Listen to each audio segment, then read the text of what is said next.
this tutorial, we're dyeing dish towels and a t-shirt with madder root. Madder produces beautiful shades of red and can be modified to create a wide range of colors. This cotton dish towel is a lovely shade of rose. The cotton t-shirt is deeper red with yellow patches, almost like tie-dye. Both were dyed in the same dye bath. Madder is a flowering plant in the coffee family, Rubiaceae. It grows throughout Asia, Europe, and Africa. Color is extracted from the roots. Madder is complex with about 15 compounds. By tweaking mordants, additives, and the pH of the dye bath, you can produce colors from reds to yellows, oranges, purples, and browns.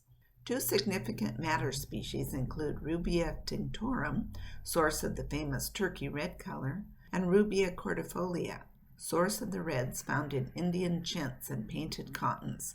Here is an example of an Indian chintz from the 18th century, printed with madder dye.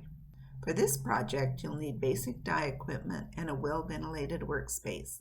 You'll need a soaking pot, a dye pot, a heat source, and a candid thermometer to keep the dye bath at a consistent temperature. For supplies, you'll need ground madder root, 4 to 8 anti-acid tablets, such as Tums or Rolaids, 2 gallons of water plus more as needed, prepared cotton fabric.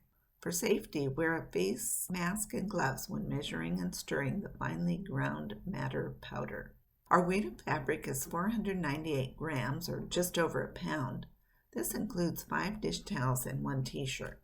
The fabric should already be scoured and mordanted. We used a gallnut mordant and a bath of 15% WOF alum and 2% WOF soda ash as a brightener.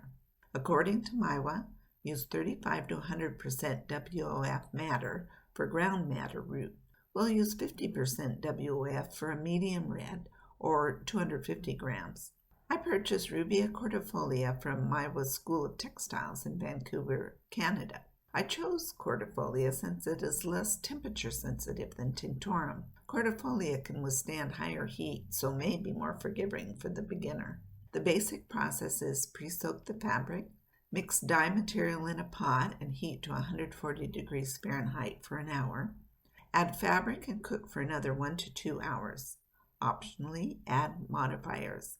Rinse and air dry. Let's get started. As always, pre-soak your prepared fabric in a bucket to ensure the fibers absorb as much color as possible. I soaked the fabric for about an hour. Add water to your dye pot. Then add the dye and stir until incorporated. This step took a while because of the quantity of dye.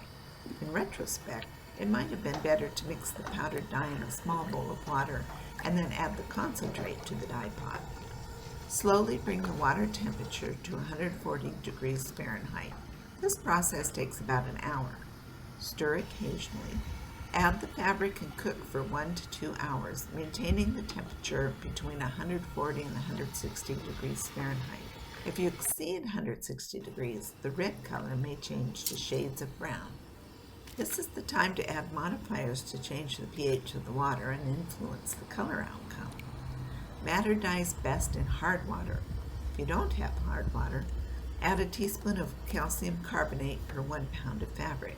You can use ground chalk, anti-acid tablets, soda ash, household ammonia, or wood ash water to push up the pH.